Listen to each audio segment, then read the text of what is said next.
In today's video, we're going to talk about the 5 biggest challenges in network marketing as I see it and how to overcome it.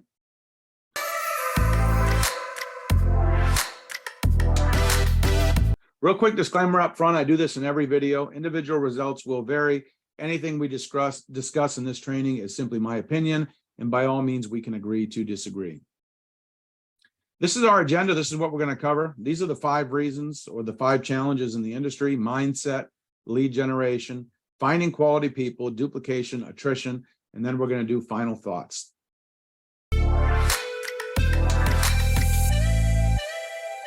So first and foremost, network marketing is simple, but it's not easy. It's an industry that most of us have never been taught. We don't know anything about it when we first get into it. It's a huge, steep learning curve. And as a result, a lot of people struggle, a lot of people fail, a lot of people quit, but it doesn't have to be that way. I believe challenges are a good thing because they make you grow. I believe challenges are normal in any endeavor, especially a business endeavor of any kind. You're going to have ups, you're going to have downs, you're going to have setbacks, and it's all how you handle the challenges. It's all what you do to overcome the things that you're going through that's going to dictate whether you succeed or not.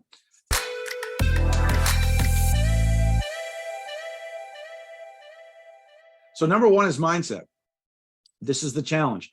Most people do not have the right mindset and don't stick around in the industry long enough to develop the right mindset. What is the right mindset? It's the business owner mindset. A lot of people coming into our industry, they have the employee mindset. That means work 40 hours, get paid for 40 hours. When you start a business of any kind, that's really not how it works. You are building an asset, and you're not trading hours for dollars. You're building something that's going to pay you. And in most new businesses of any kind, you work for a very low wage in the beginning of your business while you get it off the ground, while you get it established, while you get your name out there, work out the kinks, learn the ropes. Another group of people that join our industry are the get-rich-quick mindset. These are the people with the lottery mindset that network marketing is going to be the solution to all of their problems, but they don't have to do anything. They just sign their name to the distributor agreement, talk to 1 or 2 or 3 people, sit back, get rich, and watch the money pour in. It's sad that some people still think this way, but a lot of people coming into our industry, they have that something for nothing attitude. Another issue when it comes to mindset is self-limiting beliefs.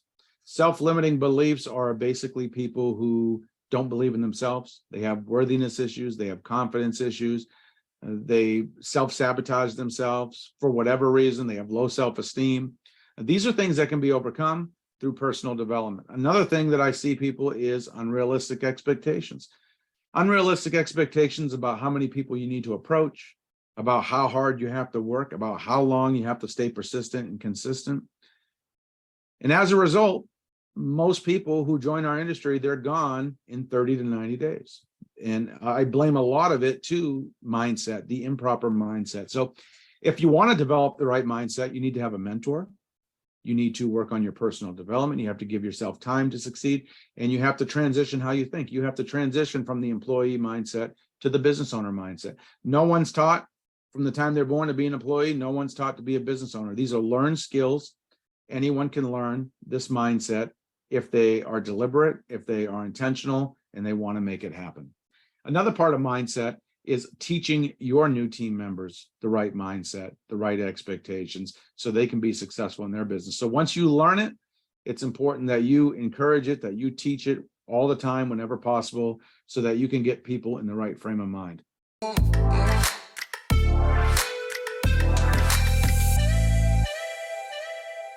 Number 2 is lead generation. Historically, when you join a network marketing company, you're taught to make a list of everyone you know, start reaching out to them about the products and the opportunity. And for most people, that is some good advice.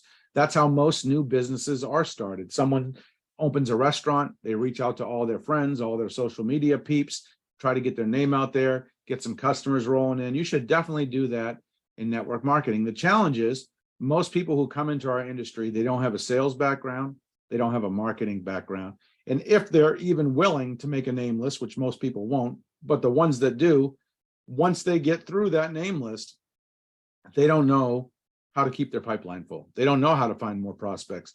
And they are basically stuck in neutral, getting nowhere fast. And we don't want that to happen. So learning how to generate leads, Learning how to keep your pipeline, your prospect pipeline full is one of the greatest skills that you can master if you want to be successful in this industry, because leads are the lifeblood in any business. Show me any business with no leads or no prospects, and I can show you a business that will be out of business in the next 1 to 2 months. Show me any business that has a endless supply of fresh quality leads and prospects, and I will show you a thriving, successful business. You need a simple and effective way to get leads that aligns with your skills, your personality, your budget, your goals, and your time available. There are hundreds of ways to get leads, probably thousands of ways to get leads. You need to find the 2, 3, 4, 5 strategies that align with you and focus on those. Some of the things I personally do to get leads, I like postcards, I like Craigslist, YouTube videos, and blogging and pay-per-click. Those are probably the 5 methods that generate 90% or more of my leads. You don't have to pick the same 5 that I do, but you need to have 2, 3, 4, 5 strategies that you can do to help you get leads. You could use postcards, classified ads, local events, joint ventures, radio ads, solo ads, blogging, YouTube videos, or hundreds of other things. Ideally, you have to have 2 to 5 ways to keep new people coming into your sales pipeline every day. Folks, lead generation is a learned skill. I didn't know it when I first started. All my mentors didn't know it when they first started. You can learn how to get leads. Study guys like Mike Dillard, Dan Kennedy, Gary Halbert. Study marketers who are good at lead generation. Find a plugged-in upline mentor in your business who knows how to get leads, and have them help you come up with a couple strategies that work with you. Most importantly, teach different lead generation strategies to your team. You can teach the warm market approach, that's great, but teach other a la carte methods that people can use to keep their lead pipeline full. Number 3.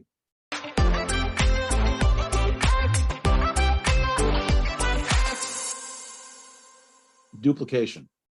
Duplication is a big challenge in network marketing. It's one of those buzzwords that gets thrown around all the time, like it happens all the time. It's easy, it's simple. Duplication is when you get someone else in your organization to do something. So if you sponsor Joe, when Joe sells a product or Joe sponsors someone, that is duplication. It's basically things that you didn't do yourself that other people in your team are doing. Now, this word gets thrown around a lot like it happens all the time, and it does not. Most people in our industry don't duplicate anything. Most people quit. So duplication is not normal. And when you're sponsoring people, if you sponsor 5 people and you expect all 5 people to pursue the business, to order, to be on auto ship, to stay in the business, you're getting ready to be disappointed. Most people are not going to do any of those things, let alone all of those things. I have found from personal experience, about 4 out of 5 or about 8 out of every 10 people you sponsor, they're not going to do anything. They're not going to get on auto ship. They're not going to enroll anyone. They're not going to sell any products. They might order from time to time, but that's about it. So expecting all of those people to duplicate, it's going to lead to unrealistic expectations. It's going to lead to frustration that you don't need to have. Most people, they don't duplicate. They quit in 90 days or less. The key to get more duplication, there's a couple things. Number 1, you need to have a simple system for your team to follow. You need to have training that people can plug into. You need to have some simple things in place that new people can take advantage of and use to help them get started right. Perhaps a standardized getting started training, maybe a team training website, maybe a team training manual, something they can use to help them get started. You also need to have a strong team culture that people are proud to be part of. They're happy to be part of. They get value from. They have the community and the sense of belonging. In addition, you should use a simple concept known as taprooting, where you build depth under the people you enroll. So if you enroll Joe, as an example, rather than you go out and sign up a bunch more people, go help Joe sign up his first couple people. Then go work with those people with Joe, help them sign up their first couple people, and keep repeating this over and over. That's how you get duplication in your organization. But the biggest takeaway from this slide is to remember, most people are not going to duplicate. You're going to have to sponsor a lot of people to find a few people who do something. That's just the way the business works. Number 4.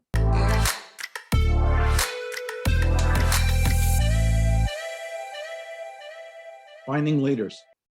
What's the challenge? Why is it so difficult to find people who take on a leadership role and take ownership of their business? And my quickest response to that is, are you a leader? Are you taking on a leadership role in your own business? And if you're not doing those things yourself, it's going to be very difficult to find and attract leaders in your organization. Most people who join your team, they're not leaders or doers. In fact, they're not there to make money or build a big business. They either want to be wholesale customers, retail customers, or they're side hustlers. Maybe they're happy making 100, 200 bucks a month, but they're not there to build a big organization. You don't want to run people off because they're not a leader. Very few people in your organization are ever going to step into a leadership role.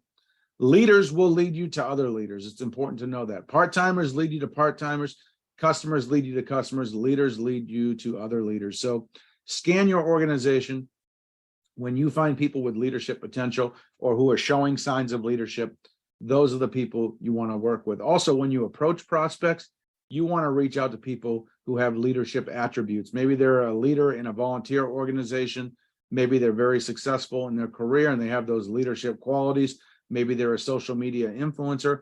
Those are the type of folks you want to recruit into your business. One of those is better than 100 non-leaders, because if that person decides to build, they've already got the leadership background in place and they're going to build an organization pretty quickly. Another thing to remember is most of your leaders that show up in your organization, they're not going to be personally enrolled. They're going to be people who were referred by others in your team. So in network marketing, you only need 1 or 2 good leaders to build a 6-figure income in most compensation plans in most companies. And best of all, you don't even have to be the one who sponsors that person. So understand that most of your best people are going to show up in depth. They're not going to be personally sponsored. But if you want to attract more leaders into your team, you need to be a leader yourself. You need to make that first circle work and do the things that you want other people to do. Remember, a stud does not want to work with a dud. So ask yourself, am I a dud or am I a stud in this business? And if you're a dud, you need to transition and become a stud. And when I say dud, I'm not knocking anybody. That's just based off your performance, your commitment to the business. So if you're not all in, if you're not taking on that leadership role, it's going to be unrealistic to expect others to do it. You have to make that first circle work. You have to be the tip of the spear and lead by example. Encourage everyone in your organization to work on their personal development and to assume a leadership role. Teach this. Teach people leadership. Motivate, encourage, inspire people to improve, to get better, and to become a leader in their own organization. Ultimately, you want to be a leader of leaders. When you're starting out, it might just be you as the leader, but as time goes on, you want to be a leader of leaders of leaders of leaders. Number 5.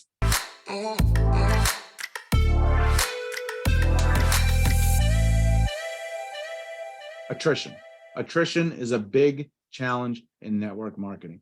It's a killer. And if you don't have realistic expectations about this when you're starting out, you're probably not going to survive yourself, because you're going to see that so many people quit and drop out. You're going to think the business model does not work. The business model does work, but in many cases, you're going to experience 75, 80, 90% yearly attrition in your organization. It's not anything to do with you. It's not anything to do with your company. The fact is, most people quit everything they do. It's okay. Businesses lose employees. Businesses lose customers. Network marketing is no different. People are going to quit for a variety of reasons. Most of them have nothing to do with you. This is what I tell folks. It's easy to quit when you have no skin in the game financially. If someone went and opened a restaurant and they dropped $200,000 to start it, to buy their building, to get their food, to hire people, they would do everything in their willpower to make that business succeed. Here in our industry, you can start a business for about $100 or less, and it's easy come, easy go. Because people have no skin in the game financially, at their first sign of defeat or struggle, they throw in the ropes and they give in and quit. So act as if you have $1 million invested in your business and treat it accordingly, and it will reward you accordingly. The best way to minimize attrition, and when I say minimize, you're never going to prevent it entirely, but you can reduce it a little bit, is to build depth and give people something to lose. Now, this is going to vary based on your compensation plan, how you place people, who you work with, all that. But what I have found is, if you can help someone make a check, if you can give someone something to lose by having a team under them doing something, there's a lot less likelihood they're going to quit. Yeah, they still could quit, but that number is reduced significantly if they have something to lose.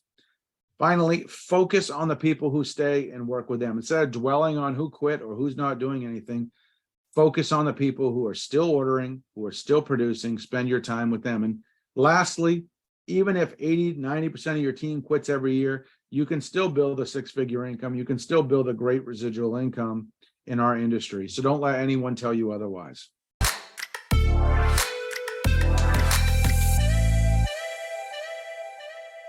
Final thoughts. These are the 5 most challenges in our industry.